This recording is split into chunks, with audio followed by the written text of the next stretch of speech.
সকালে ঘুম থেকে উঠেই ব্রাশ করছেন, টুথপেস্ট হাতে নিচ্ছেন, কিন্তু কখনো কি লক্ষ্য করেছেন টিউবের নিচে ছোট্ট একটি রঙিন দাগ রয়েছে, যেমন লাল, সবুজ, কালো বা নীল? এই দাগগুলোকে দেখে অনেকেই মনে করেন এগুলো টুথপেস্টের উপাদান বা গুণমানের ইঙ্গিত দিয়ে থাকে। কিন্তু জানেন কি, এই ধারণা আসলে সম্পূর্ণ ভুল।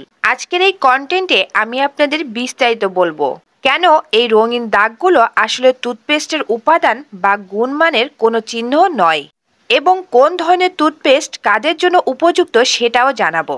অনেকেই বিশ্বাস করেন যে এই রঙিন চিহ্নগুলো কিছু নির্দিষ্ট ধরনের উপাদান নির্দেশ করে, যেমন সবুজ দাগ মানে 100% প্রাকৃতিক উপাদান, নীল দাগ মানে প্রাকৃতিক মেডিসিনাল উপাদান, লাল দাগ থাকা মানে কিছুটা রাসায়নিক প্লাস কিছুটা প্রাকৃতিক, আর কালো দাগ থাকা মানে পুরোপুরি কেমিক্যাল উপাদান। এমনটাই সবাই চিন্তা করে থাকে, কিন্তু আসলে এই রঙিন চিহ্নগুলোর কোনো সম্পর্কই নেই টুথপেস্টের উপাদানের সঙ্গে।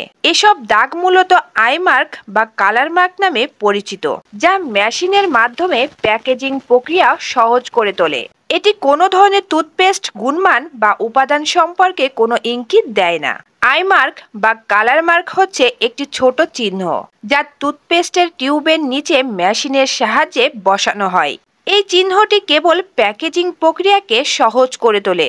আধুনিক প্রযুক্তিতে যখন টুথপেস্টের টিউবগুলো অটোমেটিক মেশিন দ্বারা প্যাকেজিং হয়, তখন এই চিহ্নটি মেশিনের জন্য গাইড হিসেবে কাজ করে। এটি টিউব কাটা এবং ঠিকভাবে সিল করার জন্য ব্যবহৃত হয়।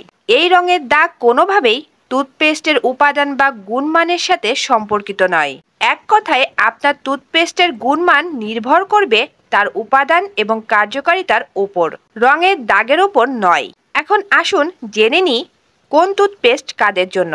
টুথপেস্টের গুণমান মূলত তার উপাদান এবং কার্যকারিতা অনুযায়ী নির্ধারিত হয়। চলুন এবার একটু জেনে নেওয়া যাক কোন ধরনের টুথপেস্ট কাদের জন্য উপযুক্ত।